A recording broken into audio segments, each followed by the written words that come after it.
Eh, yo siempre comentaba lo mismo como cuando, viste, existe la vacuna contra la gripe. El hecho de que vos te vacunes contra la gripe no significa que puedas ir a abrazar a todos los que están engripados, ¿no? Claro, claro, claro, claro, claro. Exactamente, exactamente. Vale, Gabriel, ya le he dado, ya estamos en vivo, ¿vale? Si no, si no os molesta, bicho, o si puedes, como siempre, comparte un poquito la charla en todos tus canales que tienes en las redes sociales. Y nada, muchísimas gracias, Gabriel, por aceptar nuestra invitación. De verdad, un gusto tenerte aquí, de verdad. Y también me alegro de saludar al bicho, que hace mucho tiempo que... Porque Gabriel tiene que imaginar que nosotros, con el bicho, el bicho, él, Alejandro, no el bicho del COVID, Alejandro. En la pandemia hemos empezado a hacer estas charlas y bueno, al principio hacíamos como 2, 3 cada día, era una locura. Luego fuimos un poquito ralentando por tema de trabajo, de todo eso. Y ahora era un rato que no se organizaba una. Entonces, el bicho me pasó tu contacto, me ha dicho, oye, tengo una persona excepcional para entrevistar y de verdad muchísimas gracias. Pues, hola Gabriel y hola Por bicho. favor, un gusto. Hola Danilo, buenas tardes, un placer volver a verte y nada, hoy acá con el gran Gabriel Travaglini, que bueno, espero que le podamos sacar muchísima información de la actualidad y del futuro de la Unión Argentina de Rugby. Con todo El bicho gusto. acaba de hablar de la actualidad y del futuro y seguro nos vamos a enfocar en eso, pero yo, Gabriel, empezaría por el pasado, a decir la verdad, porque vos eres protagonista de la actualidad y del futuro, pero también fuiste un jugador muy, muy importante del rugby argentino. Y mira, Gabriel, yo soy italiano, conozco poco del rugby argentino. Aquí no, no es verdad. Ahora conozco ya bastante. Pero aquí nos escuchan desde España, desde Italia, desde pues... ¿Quieres contarnos un poquito tus principios en el rugby? ¿Dónde empezaste? Bueno, yo algo sé porque hoy busqué algo, pero si quieres presentarte un poquito para los pocos que no te conozcan, ¿no? O que te conozcan menos. Bueno, perfecto. Sí, la verdad que tengo la suerte de que toda la familia practicó siempre el rugby. El que comenzó, digamos, toda la dinastía fue mi abuelo, que entró en el CASI en 1916 a practicar deporte porque vivía en San Isidro. Él es el hijo de italianos, o sea, el primer Travaglini que vino a Argentina vino desde Italia en 1876. Y muy simpáticamente venía en el barco con un italiano que ya había estado acá, tenía 18 años, y le dijo, ¿a dónde te parece que vaya? Él era constructor. Y el otro italiano le dice, no, no te quedes en Buenos Aires, subite a una carreta y andate para el norte, a 30 kilómetros hay un pueblo que se está haciendo. Y vino a San Isidro. Y así, bueno, se instaló el apellido acá. Mi abuelo empezó, como les dije, en el CASI en 1916, empezó a practicar fútbol y en 1918 ya Gabriel, empezó a jugar al rugby. Sí, Gabriel, italianos, una curiosidad, porque como yo soy italiano, ¿italianos de dónde? de Fano, arriba de Ancona. Vale, vale, vale. Mi abuelo era de Fano, perdón, mi bisabuelo era de Fano y mi bisabuela de Ancona. Se conocían allá, él vino primero, después la mandaron a ella y bueno, tuvieron acá 10 hijos, después se fueron a visitar a sus parientes en 1905, 1906, y ahí tuvieron de vuelta otra hija en el barco, o sea que fueron 11. Y ahí empezó el rugby. Él jugó lo paradójico, lo paradójico no, digamos, la anécdota es que el tipo jugó en la primera del CASI de 1920 a 1930, que fue la década que el CASI salió campeón todos los años. Después también jugó en esa época, como no había giras, se hacían partidos argentinos contra extranjeros, que los extranjeros eran los ingleses que vivían acá. Y tengo una camiseta de él, de 1927, es blanca, toda blanca, con una franja en el medio del pecho celeste, y el escudo, en vez de ser el que vino posterior de la UAR, dice RPRU, que era River Plate Rugby Union, era la Unión de Rugby del Río de la Plata. Después pasó a ser la UAR. Tengo esa camiseta también todavía, y después, bueno, cuando él deja de jugar, en el año 35, él se pliega a los que se van a fundar el SIC, y de hecho funda el SIC. Vos ves el acta de fundación del SIC y figura el nombre de mi abuelo. Después mi padre jugó en el SIC.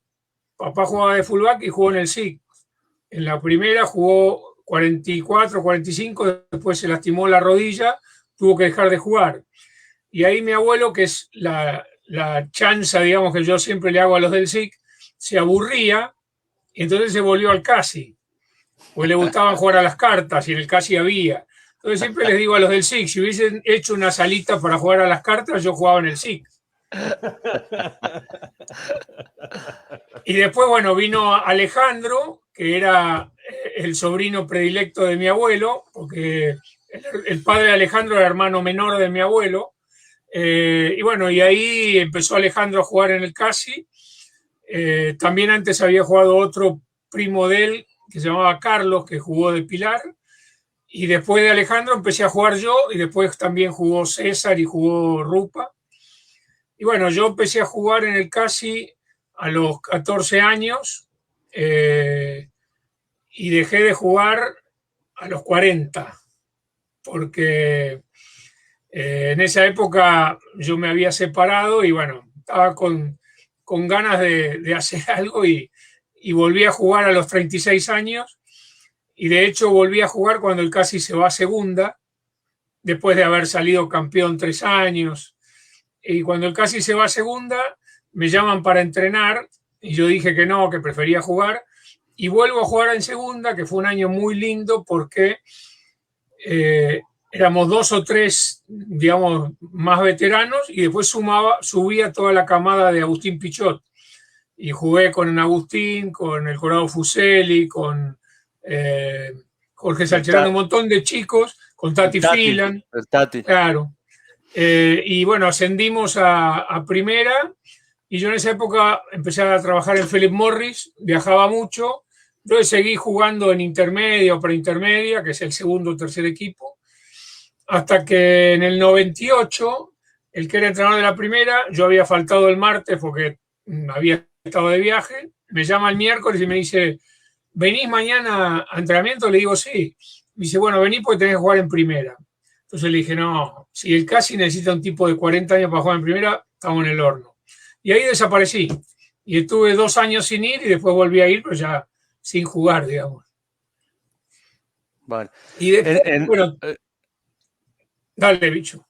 No, una pregunta. En el 98, yo me acuerdo que vino el Colo, me acuerdo, yo soy muy amigo del Colo. Y me acuerdo que vino a Córdoba, que vinieron a jugar contra el Tala de Córdoba, no sé si una semifinal o una final de un argentino. ¿Estabas en ese equipo? Pero no me acuerdo si fue en el 96, 97.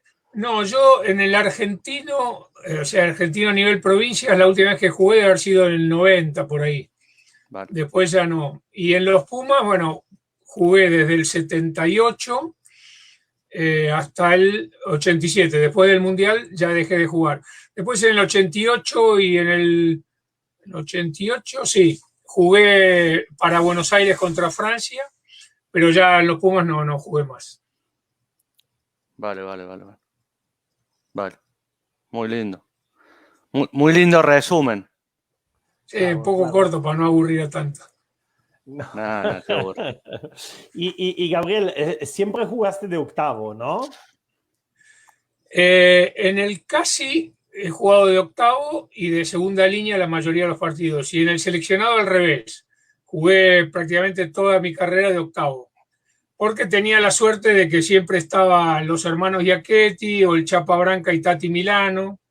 Entonces podía pasar a la tercera línea, que obviamente era más divertido, ¿no? No, porque hoy estaba mirando un poquito de informaciones y leía como, por ejemplo, en una gira con los Pumas en Sudáfrica, ¿no? Se hablaba de vos como uno de los números 8 más fuertes del mundo en ese momento. Había, por ejemplo, ahí estaba hablando Hugo Porta de esta, y se hablaba como a su tiempo Gabriel estaba reconocido como uno de los números 8 más fuertes del mundo. Sí, esa gira que fue con Sudamérica se llamaba porque en esa época estaba el apartheid, entonces había un boicot deportivo y se hizo un equipo de Sudamérica donde participaron un uruguayo, un chileno, un brasilero y un paraguayo, y fuimos a jugar, pero sí, la mayoría de los Pumas. De hecho, los 2 test contra Sudáfrica los jugamos con esa camiseta de Sudamérica, pero la mayoría de los Pumas. Y fue el segundo test en Durban, que la verdad que esos partidos que te salen todas las jugadas, y jugué bien, jugué contra Morne Duplessis, que es otro, un ícono al cual yo admiré toda mi vida. Y sí, ese partido jugué muy bien. De nuevo, tuve la suerte de que me salgan todas. Perdimos, pero bueno, causé una buena impresión. Y de hecho, muchos años después, que en el año 2002, yo viajo con Hugo Porta a Sudáfrica porque estábamos con una empresa de exportación y Morne nos invita a comer a su casa. Él está siempre, sigue muy relacionado al deporte, de hecho es el fundador de un instituto que se llama Instituto para la Ciencia del Deporte en Sudáfrica, donde todos los deportistas de excelencia van a entrenarse, sea rugby, atletismo, hay mucho ciclismo en Estados Unidos, en Sudáfrica, perdón, y van todos ahí. Bueno, nos invitó a comer una cena que eran como 80 personas, porque había gente de cricket, gente relacionada con el deporte. Y en el momento de los brindis, se me para al lado, yo sentado en una mesa, me pone la mano en el hombro y me dice, parate. Entonces yo le digo, ¿qué vas a hacer? Dice, no, parate. Entonces dice, les quiero presentar a la persona que me complicó más en mi vida en el line-out. Y viste, bueno, fue un orgullo enorme, porque el tipo había jugado contra los Springboks, contra los Lions muchas veces, contra Nueva Zelanda, contra Inglaterra, o sea que, y todavía tenemos buena relación, seguimos en contacto. Muy interesante. Y Gabriel, ¿cómo, hablando, bueno, ahora ya hemos hablado del pasado y vamos un poquito más a la actualidad, al presente, pero vamos de manera progresiva. ¿Cómo cambió el rugby? ¿Cómo está cambiando el rugby? Aquí en España decimos el rugby desde estos tiempos, ¿no? Al profesionalismo y a lo que está pasando. Vos lo has visto todo ese progreso y lo has visto desde dentro. Bueno, ¿qué pensamiento tiene de ese camino, de esa trayectoria? Mira, yo siempre trato de analizar mucho la historia. De hecho, siempre cuento una anécdota que mi abuelo me contaba. En esa década que el Casi salió campeón todos los años, él siempre me decía, dice, bueno, jugábamos bien, pero había 9 equipos nomás. Hoy hay 91 equipos, viste, en la urba. Entonces, todo va cambiando. Yo creo que una de las cosas que tiene el ser humano es su adaptabilidad para los cambios, porque si no, te quedás. Yo creo que el rugby migró al profesionalismo por 2 motivos. Una era la forma de poder hacerlo crecer, porque si bien los jugadores de rugby de las grandes potencias tienen muchos ingresos, pero con ese ingreso que se gana, por decirlo de alguna forma, con los derechos televisivos, con los eventos, las uniones pueden invertir bastante en el desarrollo del rugby amateur, que es la base de ese semillero, por decirlo de una forma. Evidentemente, como en todos los cambios grandes, siempre hay no personas en contra, sino personas que no saben o no pueden adaptarse a ese cambio y les significa algo muy incómodo, muy violento. A mí particularmente me pasó cuando yo les dije que volvía a jugar en el 96 en el CASI. Yo había dejado de trabajar, había dejado de jugar en el 91 porque estaba mal de trabajo y me tenía que dedicar a trabajar. En esa época yo vendía seguros, lo mismo que hago ahora, y me acuerdo que iba a ver un cliente, en esa época vendías de traje, iba del traje, entro al ascensor y habíamos jugado con Olivos el domingo y esto era un lunes. Y me había tirado a taclear a uno y me había pegado un tacazo acá y me habían abierto. Entonces yo estaba con un apósito acá. Y entro al ascensor, me miro con el apósito y con corbata, dije, no, esto no puede ser. Y ahí dejo de trabajar, dejo de jugar. Y en ese momento me llaman unos chicos de Uruguay, de All Boys, que sigo siendo muy amigo, para decirme si no quería ir a jugar los fines de semana al equipo de ellos, porque ellos calculaban que a mí me sobraba el nivel para poder jugar allá y ayudarlos a mejorar. Y que podía haber una compensación económica. Y le dije, mira, dos cosas. Una, nunca jugué por plata y no voy a jugar por plata. Y dos, si vuelvo a jugar, voy a volver a jugar en mi club. Pero si querés, busquemos la forma y yo te ayudo. Entonces, yo tenía la oficina en el centro. Cada 15 días, los jueves, me mandaban un pasaje. Yo salía de mi oficina a las 7 de la tarde, tomaba el avión 7:30, entrenaba con ellos, o sea, los entrenaba mejor, era entrenador. Terminábamos el entrenamiento, cenaba, dormía y el viernes a la mañana me volvía a trabajar. Y eso lo hice casi un año.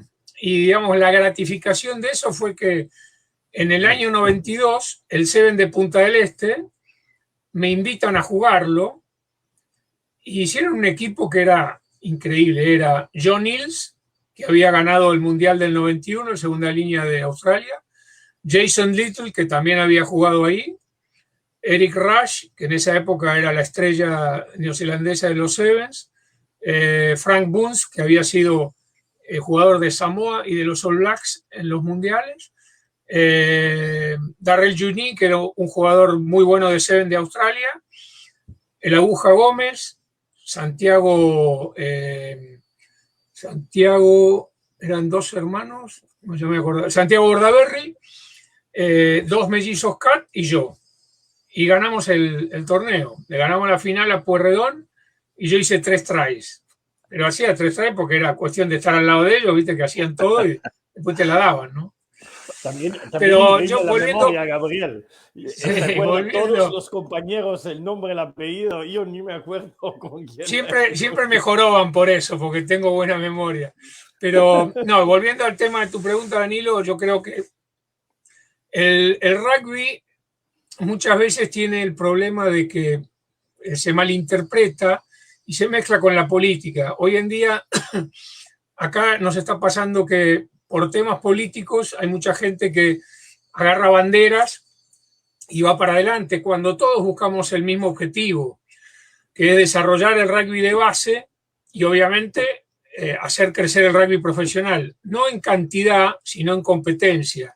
Porque el rugby profesional, yo creo que todas las uniones, en lo que representa a al equipo del país, tienen planteles de 70 personas, no más. Evidentemente, hay otras uniones, como puede ser la inglesa o las británicas, neozelandesa y australiana, que tienen actividad todo el año para más jugadores profesionales, porque tienen campeonatos profesionales internos. En Argentina es muy difícil hacer un campeonato profesional interno por 2 motivos. Una es porque no hay gran cantidad de inversores que puedan acompañar eso, y otra por las distancias. Un campeonato profesional en Inglaterra, la distancia más larga puede ser de ir de Londres a Escocia, son 300 kilómetros. Acá, si tuviese que jugar de Salta una final con alguien de Tierra del Fuego, tenés que hacer 3.000 kilómetros, con lo que implica todo ese costo, digamos, de logística que se haría muy grande. Entonces, una de las soluciones que encontró Agustín Pichot en la época que empezó a empujar para que el rugby argentino lo reconozca en el ámbito profesional fue empezar a participar en lo que era el Tri Nations, que después pasó a ser el Rugby Championship, y después seguir insistiendo para hacer lo de los Jaguares. Con eso nosotros llegamos a tener un plantel profesional de casi entre 80 y 100 chicos, que lamentablemente con esto de la pandemia y la cancelación del Super Rugby, no por motivos ni deseos de la Sansar, ni de Sudáfrica, Nueva Zelanda y Australia, sino por lamentablemente, no lamentables decisiones, sino lamentable la situación que le llevó al mundo a tomar las decisiones de cerrar sus fronteras. Con lo cual, ahí tuvimos que desarmar el equipo y bueno, le liberamos los contratos a los chicos para que puedan encontrar juego profesional en el exterior. Y así fue, bueno, como hoy en día de los 46 chicos que teníamos con contrato, creo que quedan 4 o 5 nomás, los demás afortunadamente pudieron encontrar lugar. Entonces, para mí, el rugby profesional es algo que controlado y bien aplicado y bien entendido, es una herramienta más para desarrollar el rugby a nivel mundial en lo que refiere al amateurismo. Ustedes fíjense qué le pasa hoy a las islas del Pacífico, tanto Fiji como Tonga como Samoa. Lo que yo les decía, como no hay inversores en las islas que puedan manejar una competencia de rugby profesional, los jugadores tienen que buscar lugar en otros lados. Entonces se van a jugar a Australia, Nueva Zelanda, Francia, ahora están en Inglaterra, Japón. Entonces, ¿qué pasa? Cuando vos tenés tan dispersos a los jugadores, que es lo que le pasó a Argentina hasta el 2014, y probablemente nos vuelva a pasar, el nivel, el tiempo, digamos, de dedicación que vos podés dar con la famosa regla 9 que te permiten liberar a los jugadores, no es lo mismo que si los tenés como nosotros teníamos a los Jaguares todos los días acá. Entonces, viste, bueno, todo eso es lo que hay que todavía seguir analizando y tratar de achicar esas diferencias entre las grandes potencias y los equipos del Tier 2 en desarrollo, ¿no? Y Gabriel, una pregunta. Ojalá que dentro de un año, menos, o 2 años, cuando sea, esto haya no desaparecido, pero el 80, el 85% de la población mundial esté vacunada y volvamos, si se quiere, a lo que vivíamos hace un año. ¿Vos pensás que los Jaguares pueden volver a lo mismo? ¿O Nueva Zelanda ya ha dicho que viajar a Argentina no les gusta, no les convence? Bueno, eso es una realidad, ¿no?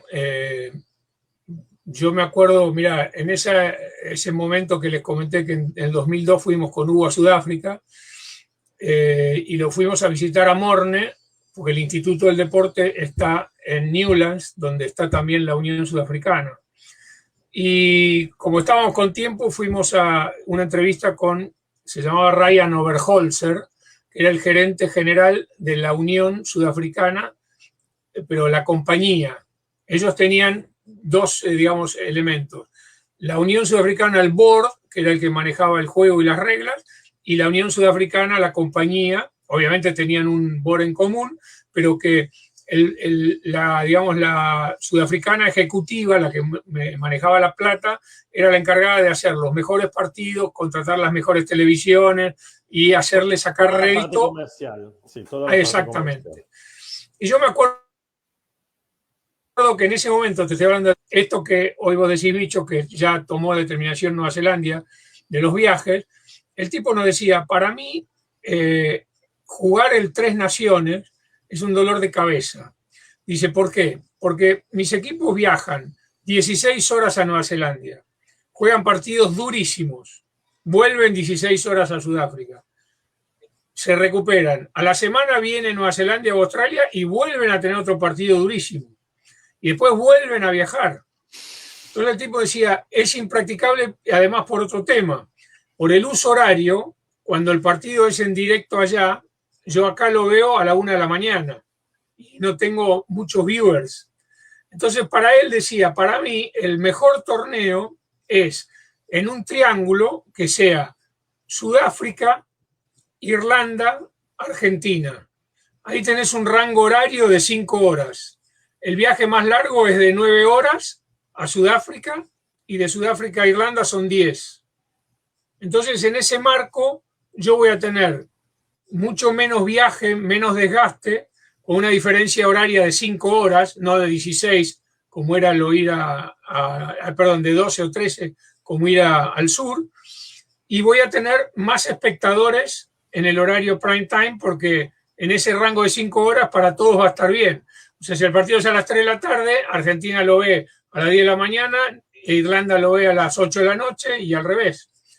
Con lo cual hay muchas cosas para ir mejorando. Yo creo que, digamos que la competitividad y el nivel que le va a dar, sobre todo los mundiales, a todas las selecciones, es lo que va a ser la demanda para hacer los mejores torneos.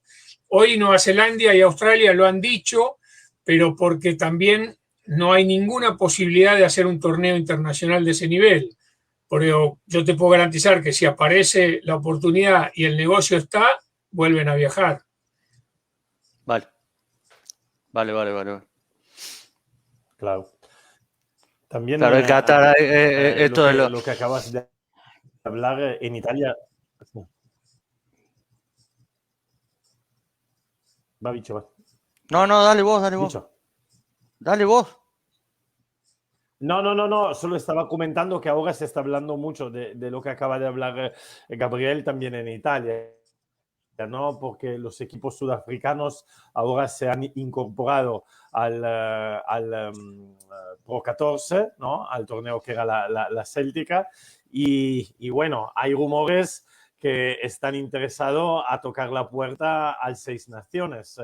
Bueno, están pasando muchas cosas, ¿no? Están pasando muchas cosas en la geografía del rugby mundial y no está tan claro, está también muy complicado a prever lo que va. Bueno, se habló también de Jaguares en Europa también, por ejemplo, ¿no? Pero de verdad es que es todo muy imprevisible lo que va a pasar desde aquí en 2-3 años. O Gabriel sabe un poquito más que nosotros. Bueno, quizás que sí, ¿no? No. De hecho, esto que vos decís, Danilo, de que se comenta de que Jaguares podría ingresar a la Liga Celta, a nosotros no nos llegó nunca una información, y yo entiendo personalmente que al ingresar el grupo CBC como aportante de la Liga, y creo que la Premiership también, el origen del grupo es Bernie Eccleston, que manejó por años la Fórmula 1. Yo trabajé como 5 años en Philip Morris y manejaba prácticamente lo que era la Fórmula 1 internacional desde Argentina, con lo cual lo he visto más de una vez. Y es una persona que la verdad que hace excelentes negocios y le saca plata a las piedras. Y debe haber pensado, bueno, si este equipo está sin hacer nada, invitémoslo. Pero yo creo que, como dije antes, ¿no? Donde las competencias se pueden realizar sin problema, yo creo que nadie va a querer dejar de jugar con los mejores. Fíjense ustedes, Santiago Chocobares, que es uno de los chicos que debutó el año pasado en la Rugby Championship en Nueva Zelanda. Lo hemos entrevistado aquí. Bueno, aquí, sí. Santiago tenía cerrado con los Auckland Blues un contrato. Lo tuvo que desarmar porque la frontera de Nueva Zelanda está cerrada y no pudo ingresar. Con las 1000 disculpas del caso, los Auckland Blues le rescindieron el contrato y hoy Santiago, para mantenerse activo, está participando en la liga de la SLAR, la liga sudamericana, que empieza este sábado, ¿no? Sí, no. Y de hecho, bueno, para volver a esta incertidumbre, hace 2 días comunicaron que el Mundial Femenino no está claro si lo cancelaron o lo desplazaron. Bueno, por ahora lo desplazaron, pero no hay ni una fecha ni nada. Esa es una noticia que aquí en España afectó mucho, porque aquí en España hay una tensión muy grande por el rugby femenino y las Leonas tenían que ir a jugarse el calificatorio con Irlanda. Y bueno, hay mucha incertidumbre. Mira, ayer esa incertidumbre que vos decís, además de está toda reflejada por esta pandemia. Ayer, el sábado, por ejemplo, iniciaron algunos partidos amistosos en las categorías de la urba. Hubo un partido entre, creo que eran Las Cañas de Cañuelas y el otro equipo, no me acuerdo era, tuvieron que suspenderlo porque había 2 chicos con COVID. O sea, es muy difícil poder abstraerse de todo eso. Vos fíjate que el año pasado estaba previsto hacerse el Mundial Juvenil M20. Se dilató todo lo que se pudo y de repente los gobiernos tienen que tomar acción y entonces decretan, listo, cerramos la frontera, no se puede hacer más nada. Y eso es lo que pasa. O sea, el año pasado tuvimos muchas, no discusiones, pero sí muchas reuniones para ver cuándo empezaba el torneo este año. Y nosotros de la UAR dijimos lo siguiente, para nosotros, después de un año sin actividad, lo que teníamos que tomar para este año, el 2021, el objetivo era de que los clubes vuelvan a tener acción, que los clubes vuelvan a tener socios, que los clubes vuelvan a tener a los chicos que el año pasado no pudieron entrar en el club, que el club vuelva a poder cobrar sus cuotas sociales, que es de lo que vive, y que este año la UAR no puso competencias nacionales. ¿Por qué? Porque estimamos de que el reacomodamiento va a ser paulatino y seguramente va a ser un poquito para arriba y vamos a tener que bajar un par de puntos porque es inevitable esto, sobre todo porque no estamos todos vacunados. Entonces el objetivo de este año era que haya juego y no competencia, para que todos puedan volver a instalarse en sus clubes. Y el año que viene, si tenemos ya todo más, se empezará a alargar. Ese era el proyecto. El año pasado creo que todos pensamos cuando se largó esto que era algo que en 15, 20 días se corregía. Nosotros, el 14 de marzo, que fue cuando en Argentina se declaró la cuarentena, estaban para entrar a la cancha, pues ya habían precalentado los Hurricanes contra los Jaguars, contra los Jaguares. Tuvimos que cancelar ese partido. Teníamos en Santa Fe casi 20 equipos de M20 para jugar el juvenil. Tuvimos que cancelarlo. Y dijimos, bueno, en mayo ya se arranca de nuevo. Habíamos puesto ese año 5 escenarios de calendario. Lo fuimos postergando todos y el último que dejamos, como diciendo, bueno, ojalá que se juegue, era el Seven de la República que se iba a jugar el 4 de diciembre. También murió. No. Sí. Tengo una última pregunta, Bicho. No, última, no última, pero tengo una pregunta y luego te paso a ti, Bicho, la palabra, que quizás vas más en la actualidad del rugby argentino. Pero, Gabriel, vos fuiste por varios años dentro de la UAR y se habla también de un futuro aún más importante dentro de la federación. Yo como italiano, nosotros como italianos, vos tienes un apellido italiano, de hecho yo no puedo decir Travaglini, es Travaglini. Travaglini.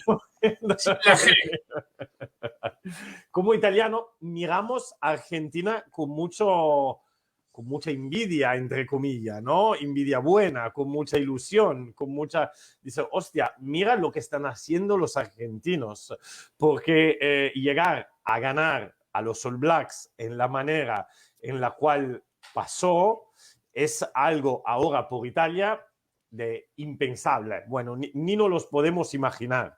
Pero hubo un tiempo que Argentina también estuvo bastante lejos de ese nivel.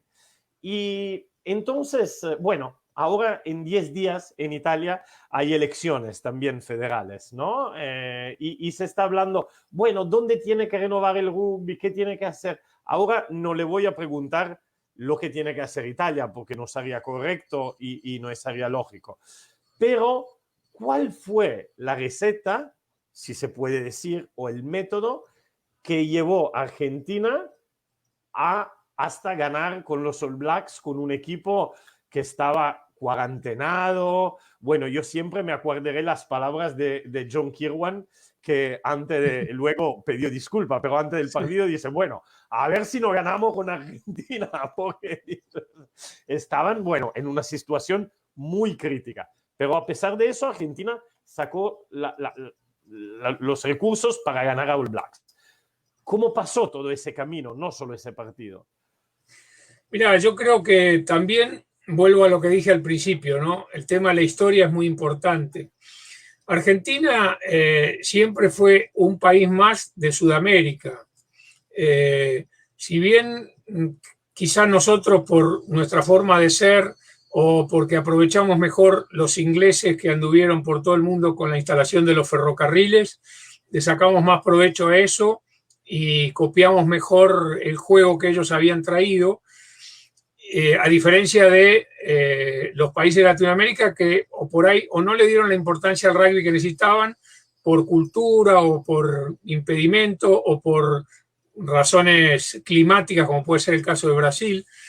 Pero nosotros lo que hicimos fue aprovechar todo y trabajar mucho en los clubes. Argentina tiene digamos, una herramienta muy, muy fuerte que es el espíritu del club, que muchos países no están. De hecho, en los países sajones hay muy pocos clubes. Los chicos salen del colegio, cuando terminan su colegio pasan a lo que vendría a ser un plantel superior o un M20 de los clubes. Pero los clubes no tienen, como hay acá en Argentina, que vos los sábados tenés 400, 500 chiquitos entre 5 años y 14 entrenando con 40 o 50 o 100 adultos que son, digamos, solidarios y son vocacionales, digamos, donde van a entrenar el juego del rugby.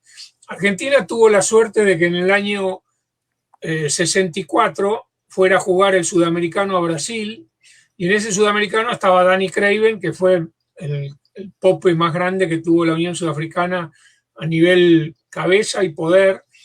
Los vio jugar y dijo, a estos chicos hay que llevarlos de gira a Sudáfrica.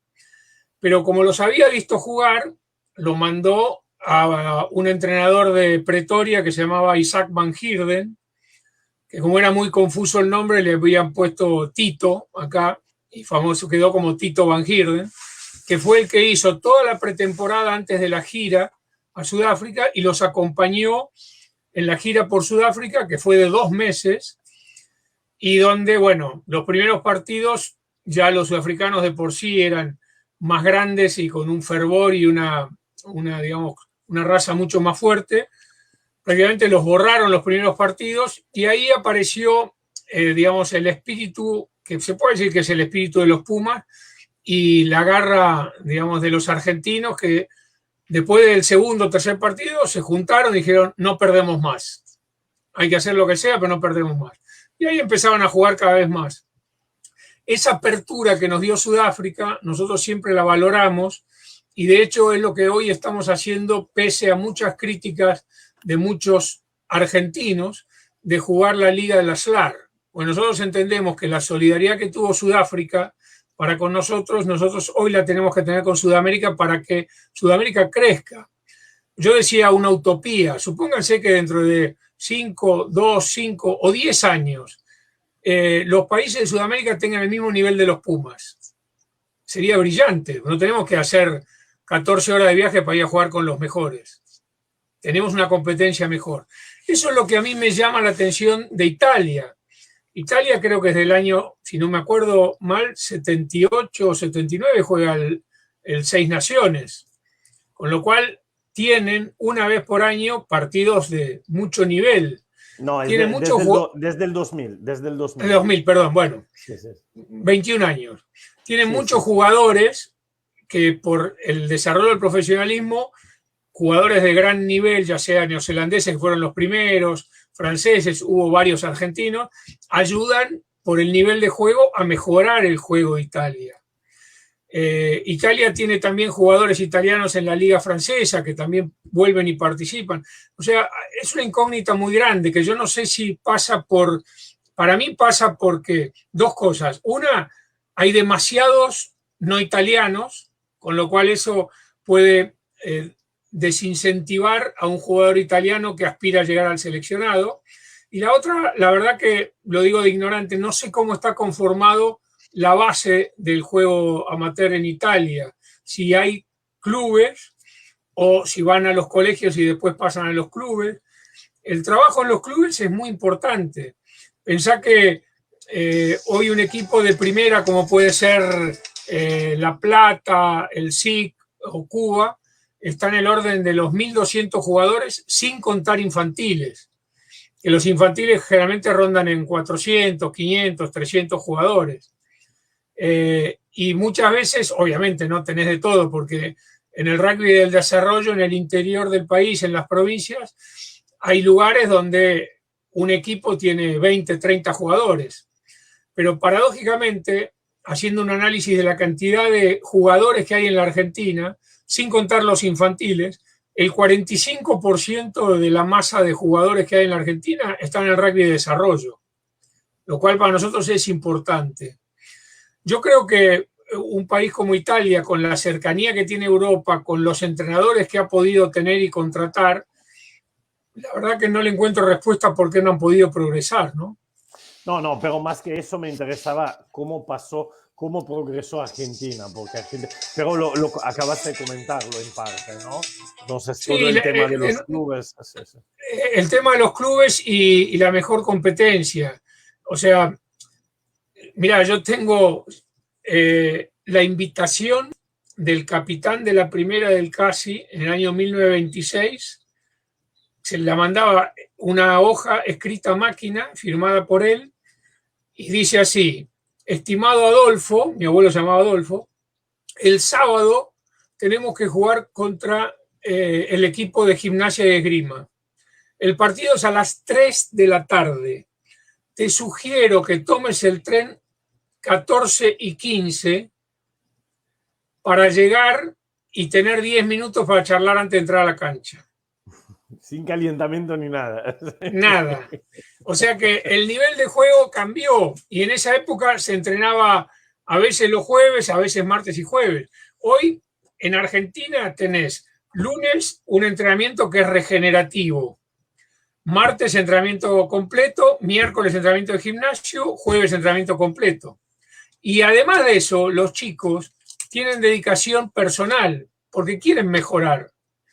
Cuando vos no encontrás eso, por ejemplo, hace 30 años era muy común en el rugby de la urba y en todo el país, la tercera borracha se llamaba, que era un equipo que, como no había preintermedias, porque la cantidad de jugadores no era tan grande, hacían torneos y partidos y eran los mayores de 35 o 40 que ya habían dejado de jugar. No se entrenaban, entraban a la cancha, corrían un poquito y después iban al tercer tiempo.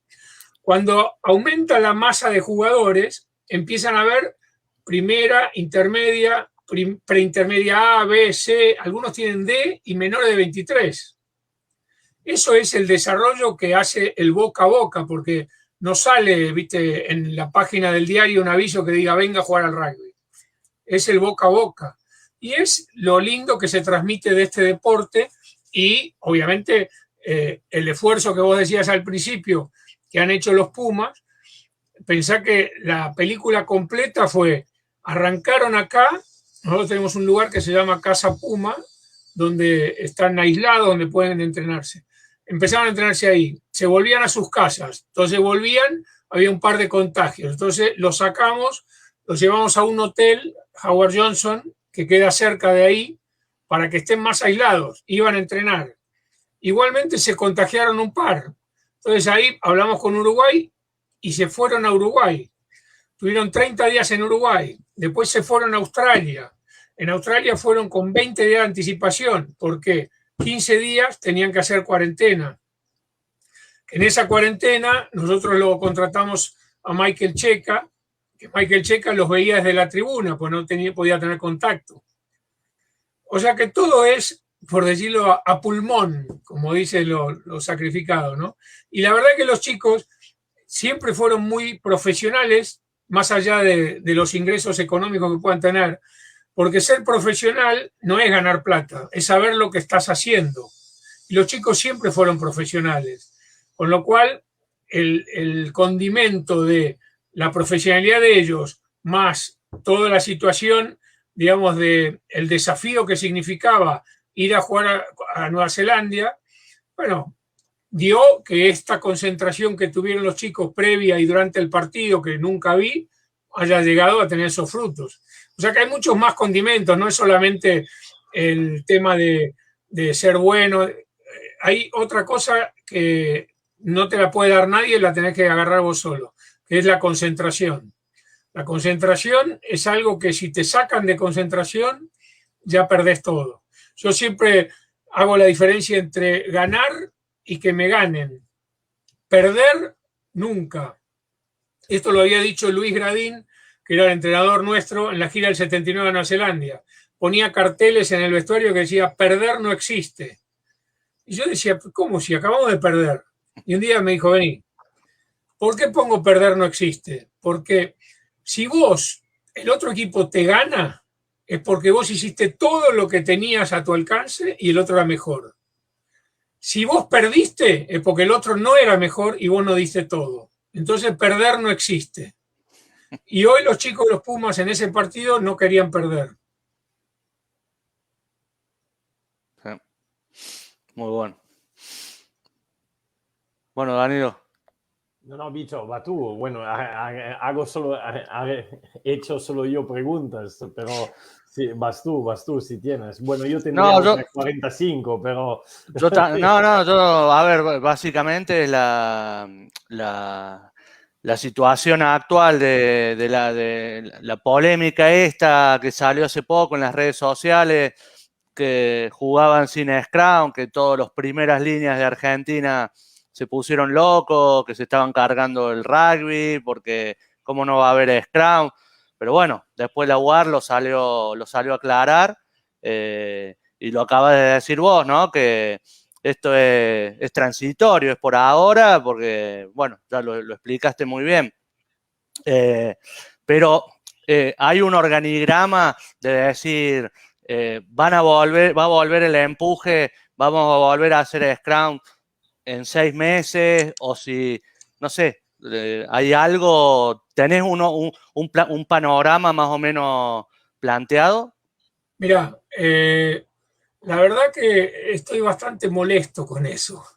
El otro día tuvimos una reunión, los consejeros que estamos en UAR con la URBA, y esto mismo que vos decís, todos leyeron el comunicado que dice, la UAR decreta la regla que se va a hacer tira-saca con una serie de puntos.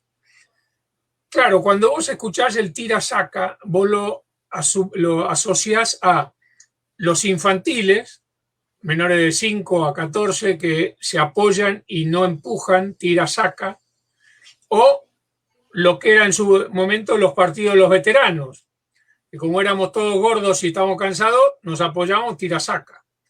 Ahora, ahí es donde yo me molesto, porque cuando terminan de leer eso, ya todos empiezan a protestar, lo que vos acabas de decir.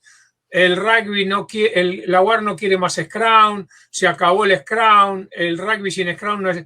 Yo he discutido con amigos míos que tienen gran alcance en los medios, le digo, ¿por qué te apurás? ¿Vos leíste toda la nota? Que la nota no llega a ser una carilla, ¿eh? Dice lo que comenté recién y después tiene 4 puntos. Hay ejercicios isométricos que se están planteando por el cual la presión nunca va a dejar de estar, ¿viste? Los famosos 3 movimientos, conectarse, tocarse, bueno, eso va a estar, con lo cual no cualquiera puede jugar de pilar por más que sea tira-saca. Segundo, que después lo aclaramos, esta determinación salió en una reunión que tuvo el staff rentado de nuestra UAR, con el gerente de rugby que es Francisco Rubio. Generalmente tenemos reuniones mensuales con World Rugby, con todos los mismos niveles, digamos, ¿no? Y mirá lo que surge, que eso no trascendió, la preocupación de Inglaterra, Gales, Irlanda, Sudáfrica, Nueva Zelanda, Australia, Italia, Canadá y Japón, y Argentina, el único que no estaba y pidió disculpas era Francia, de que les preocupaba que después de una inactividad de entre 6 y 10 meses en algunos lugares y un poco más larga en otros, se iba a volver a empujar en el rugby amateur, que era distinto al rugby profesional, porque el rugby profesional nunca paró. El rugby profesional paró 2 meses. En junio ya los All Blacks, los neozelandeses estaban jugando su torneo. Entonces, ese tipo de consideración es lo que nosotros nos llevó a manejar esto de hacer esta regla. Pero cuando vos lees todo, que te digo que no es más que una carilla, abajo de todo dice: les pedimos a cada unión y a su referente de seguridad que nos informen cuándo están en condiciones de empujar 1,5 metros o libre. O sea que eso es lo que yo siempre digo. La decisión la tiene cada unión. ¿Por qué me echan la culpa a mí? Yo no dije que no iba a haber scrum. Si lees todo, encima el otro día me enojé, le digo, menos mal que le hicimos en español, que en Argentina hablamos todo español, porque si la hacíamos en otro idioma iba a ser peor. Pero no son 42 páginas, bicho, es una. Y está ahí todo. Después la aclaramos, la aclaración son 5, que habla de esto que dije, que fue tomado, pero todavía seguimos y dicen, no, ¿cómo nos van a hacer? Yo estoy preparado. Le digo, pero dime una cosa, no me diga, el otro día una unión dice, pido autorización para empujar. Le digo, yo no te tengo que dar la autorización, ¿no leíste la nota? Dice que vos me tenés que decir a mí. Entonces, vos me mandás una nota y me decís, nosotros ya estamos para empujar. Yo agarro la nota, se la doy a los de Rugby Seguro, la guardan. Ojalá que Dios no quiera, pero si algún día se lastima uno, miramos la nota. Che, ¿qué pasó? No, habían hecho la prueba. Bueno, mala suerte, la hicieron. O sea que jamás hubo ni que negábamos el scrum, ni que queríamos jorobar al que tenía el scrum. Pero ¿qué pasó? La prensa, con buen criterio para generar estas noticias, fue a hablar a los primeras líneas súper capacitados y que viven empujando, de Belgrano, del SIC. Pero yo el otro día le decía a un periodista, le digo, ¿a alguno se le ocurrió hablar con uno de los 32 discapacitados que tenemos lesionados? A ver qué opinaban. Y ahí nadie dijo nada. ¿Viste? Yo discutía con un presidente de una unión que me decía, no, yo quiero empujar libre. Le digo, ¿por qué no le preguntás a fulano y a Mengano, que son los dos que tenés vos lesionados, a ver qué opinan? Me dice, no me digas eso fue un accidente. Bueno, por eso yo no quiero que vuelvan a pasar accidentes. Yo estoy en la FUAR también como secretario. Le digo, yo no quiero que se engrose la lista de socios de la FUAR, los socios que atendemos. Tenemos 32, no quiero que pase más. Entonces, ¿cuál es el impedimento que vos podés hacer el tira-saca en todos los partidos amistosos? El torneo de la Urba arranca el 17 de abril, el 10 de abril. El de Tucumán creo que arranca el 10 de abril. Hace 3 partidos por semana, si querés, de 2 tiempos de 20 minutos, primera contra intermedia. Vos me tenés que decir cuándo están en condición de empujar. Ni yo estoy prohibiendo el scrum, ni yo voy a dar la autorización para empujar, ni yo soy el malo de la película. Me están vendiendo mal, porque no leen. Vale. Claro, muy claro. Encima yo creo que el tema, bueno, ahí no me meto, pero el tema de la seguridad tiene que ser primario en nuestro deporte. Tanto hablando de lesiones de melee, como, bueno, aquí se dice melee, scrum en Argentina, como hablando de conmociones cerebrales, porque luego cuando pasan las cosas, bueno, yo también soy entrenador, entreno a chicos, y también cuando pasan las cosas, luego todo decimos, oye, sí, es muy importante, pero luego tienes un chico en la cancha que le dan un golpe a la cabeza, lo ves mareado, pero no lo saca del campo porque es tu mejor jugador o no sé qué. Estas cosas tienen que pagar aquí porque jugamos con ahí, la vida de la gente. No. Ahí te comento algo, Danilo, que yo siempre digo, y vos fuiste entrenador. Yo vi muchos años en mi club y fuera también la distinta denominación que tenían al resultado de un partido. Vos veías al entrenador que te decía, ¿cómo le fue? Ganamos. ¿Cómo te fue? Perdieron. O sea, en la pérdida no se incluía, pero sí en la victoria. Esto se dice que los abogados hacen siempre eso. ¿Cómo fue la causa? Bueno, la ganamos. No perdiste, eres tú que te vas a la cancha. Ganamos, somos socios en la ganancia nomás. Pero eso que vos decís, yo siempre digo lo mismo. Ustedes hoy, si quieren, pueden agarrar que hay en la web partidos del año 70, 80. Primero, en la época que yo jugaba en el CASI, desde el 79 hasta el 90, por ahí, me acuerdo que el referee se ponía en el medio de los dos packs y decía, pónganse a 1 metro. Y desde ahí tomabas carrera, y además yo con el chapa de segunda línea empujando, hacían así, ¡pa! nunca vi un lastimado. Entonces me dicen, ¿por qué? Le digo, lo que yo pienso es lamentablemente la trampa que no condice con este juego. Y acá probablemente me gano muchos enemigos, pero ya tengo bastante, así que no me preocupa.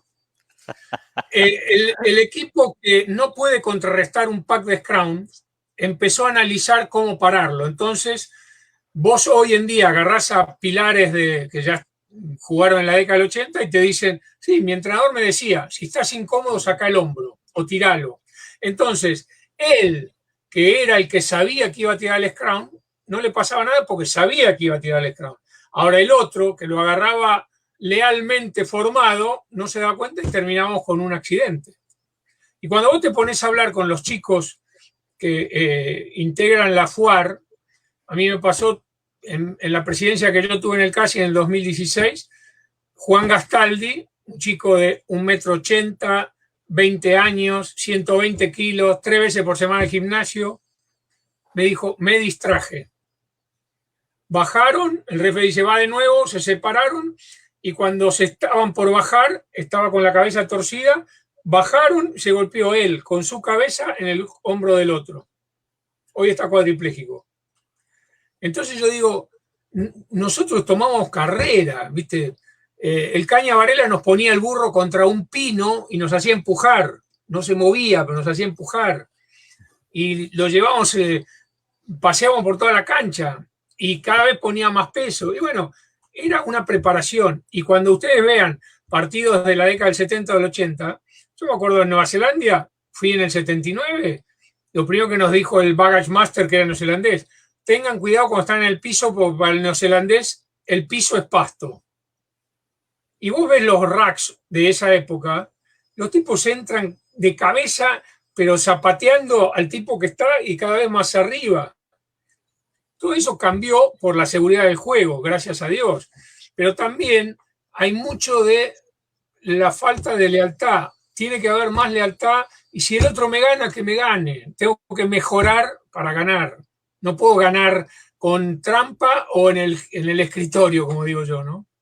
Entonces, yo ese tema estoy totalmente de acuerdo con lo que acaba de decir Gabriel y no solo en el tema del SSCAM, bueno, quizás no le interesa a nadie lo que pienso yo, pero yo también, por ejemplo, a mí no me gusta estas pequeñas trampas que ahora hacen todos los entrenadores, sobre todo en el alto nivel, donde, por ejemplo, la circulación defensiva para bloquear el jugador que está circulando o el movimiento después del rack para agarrar la camiseta el rugby a mí me gustaría como un juego leal donde se juega en la norma y no buscamos como estar un poquito más allá de la norma. Y eso, bueno, pero es mi pensamiento, ¿no? A mí no me... No, mirá, ahí yo creo que eso es la superación que tiene que tener el ser humano. Todos nos tenemos que superar en todo. Yo me acuerdo, cuando yo jugaba, yo tenía mucha facilidad para saltar. Igualmente me entrenaba. Me acuerdo que me ponía un chaleco con bolsitas de arena que pesaba 10 kilos y hacía todo el entrenamiento con eso y saltaba con eso. Entonces, ¿qué pasaba? Cuando nosotros teníamos un muy buen line, además de mí, estaba Chapa en la primera fila y Georgie Allen atrás. Y a mí siempre me agarraban y me tiraban para abajo. Yo avisaba 2 veces, no me agarres, no me agarres. A la tercera le daba un sopapo. Y me pasó una vez, jugando contra Pueyrredón, Alejandro Schiavio me agarraba y me agarraba y me agarraba, entonces le digo, no me agarre. Bueno, como no me agarraba, como no podía zafar de eso, pido un line de 3.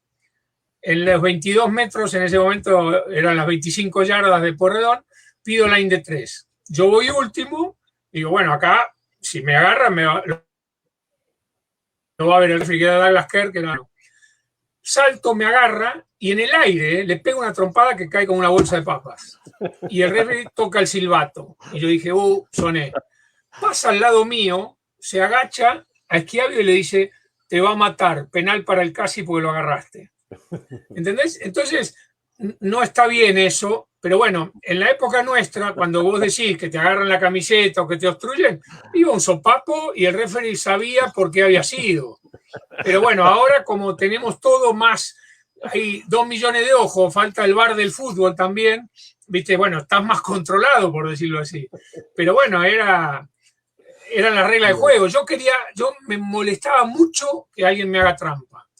Y viste, claro, era para decirle, flaco, me voy a entrenar martes y jueves con un chaleco de 10 kilos de arena para que vos me agarres. No puede ser, ¿viste? Bueno, una anécdota nomás.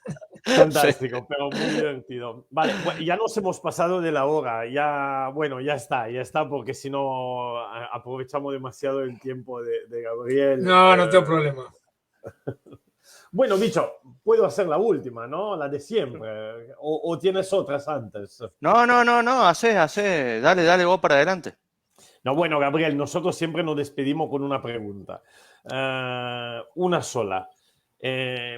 Para vos va a ser complicado, porque en todos estos años vivido tanto en la cancha como fuera de la cancha, va a ser complicado. Pero el momento más intenso, más emocional que has vivido de rugby, que sea lo que sea, dentro de la cancha, fuera de la cancha, lo que sea. Y yo creo que el momento más intenso era cuando estabas en la cancha, digamos, como un caballo frenado con el bozal antes de la salida del partido, antes de la patada inicial. Y después, obviamente, la adrenalina que se generaba en el precalentamiento, que el precalentamiento nuestro era más, digamos, más fogoso, por decir de alguna forma, no como el de hoy, que tiene muchos elementos que los ayudan a elongar. El nuestro era golpearse los hombros, pasar la pelota. Me acuerdo que antes del primer test de Sudáfrica estábamos en el vestuario en el año 80 y yo jugué con un tajo en la cabeza, porque empezamos a saltar. El entrenador físico era el Negro García Yáñez, que era un divino, un fanático de la motivación, y decía, vamos, salten y salten y salten. Y yo pegué un salto que me pegué contra el cielo raso, que era de fibrocemento, lo rompí y me abrí la cabeza. Entré a la cancha con sangre. Pero yo creo que esos motivos antes de entrar a la cancha son los más lindos. Y Gabriel, ¿y el momento más bonito de rugby? Y luego ya está. Y para mí, yo siempre digo lo mismo, yo tenía la suerte, que lo aprendí con los años, de que cuando terminaba el partido, cualquiera hubiese sido el resultado, lo aprendí con los años, vuelvo a repetirlo, porque por alguno dice, no, yo te vi muy enojado, se había acabado. Y ahí era como una, digamos, no era un relajo, pero una satisfacción de haber podido dar todo lo que tenía dentro mío. Me enojaba conmigo cuando me quedaba con algo.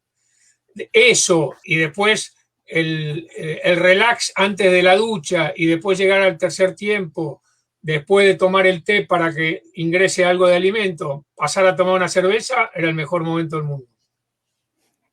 Fantástico. Está bien. Dicho, bueno, para terminar, vamos.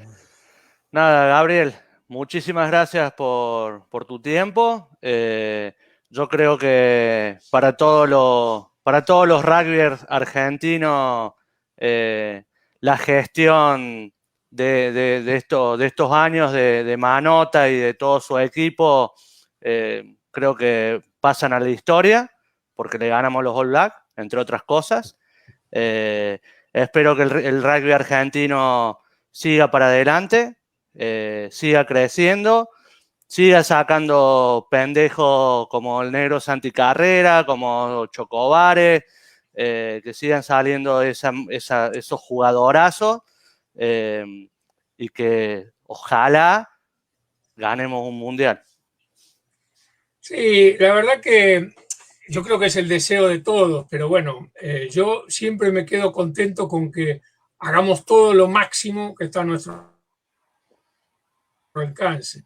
Con respecto de nuestra gestión, a veces, pobre, me pongo a pensar en Marcelo, que tuvo un año de COVID, y el accidente, el asesinato de Fernando Báez, los tweets, un montón de cosas, y bueno, pero mira, la vez pasada hablaba con un periodista, porque ustedes se habrán enterado que llovieron cartas que pedían la renuncia.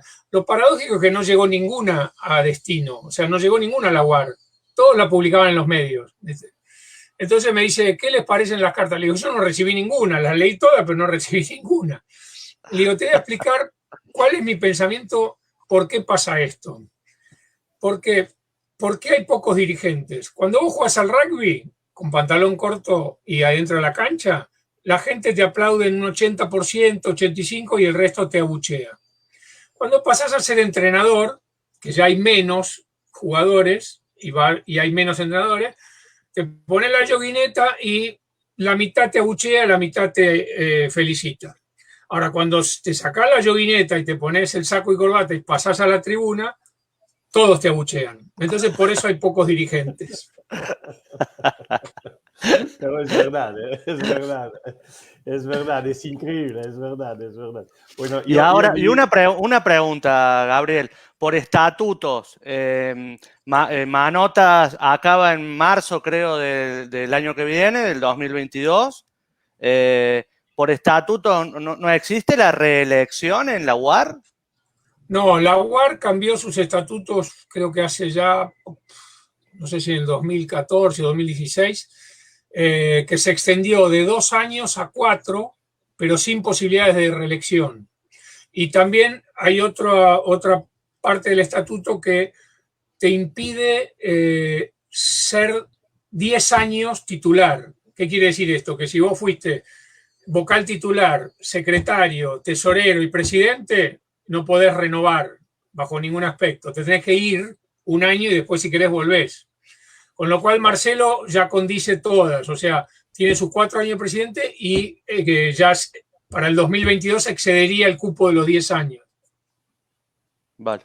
¿Y tenés algún adelanto?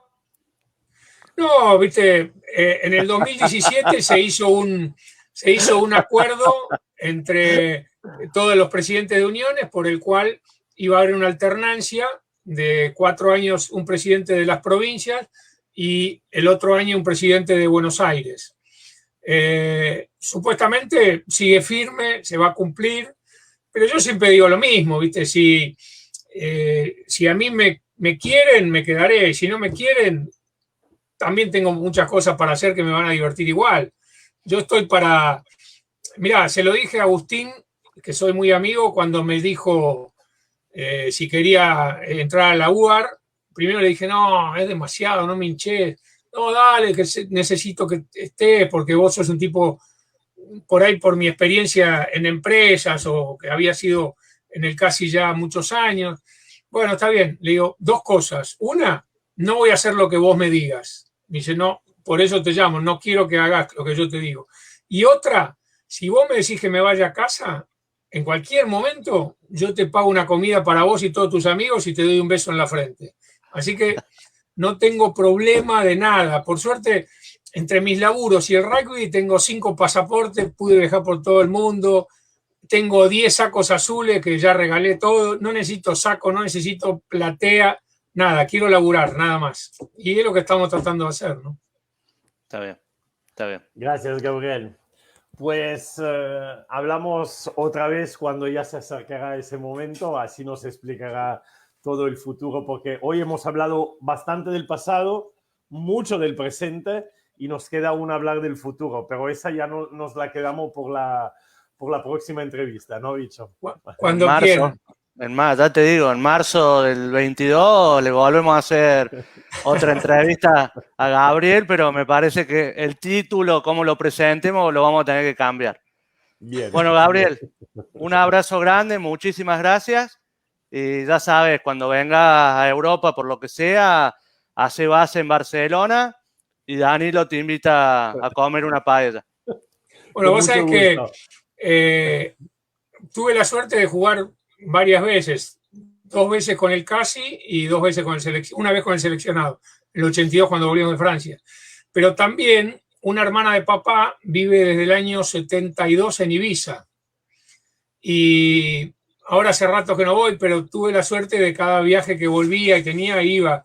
Y mirá vos que la primera vez que yo debuto en los Pumas, en el 78, a la vuelta de los Pumas, fui a visitarla. Y el diario, no me acuerdo cómo, era un diario de Ibiza, nos hizo una nota muy graciosa que dice, el rugby de Ibiza se va para arriba. y éramos Alejandro Pucio y yo, que veníamos los dos del CASI y estuvimos una semana en Ibiza en lo de mi tía y nos hicieron una nota.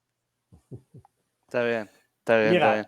terminamos con un saludo de una persona que nos está mirando, que me parece la manera mejor para terminar, porque al final esto lo hacemos para el público, para la gente, para que se acerque a las figuras del rugby mundial.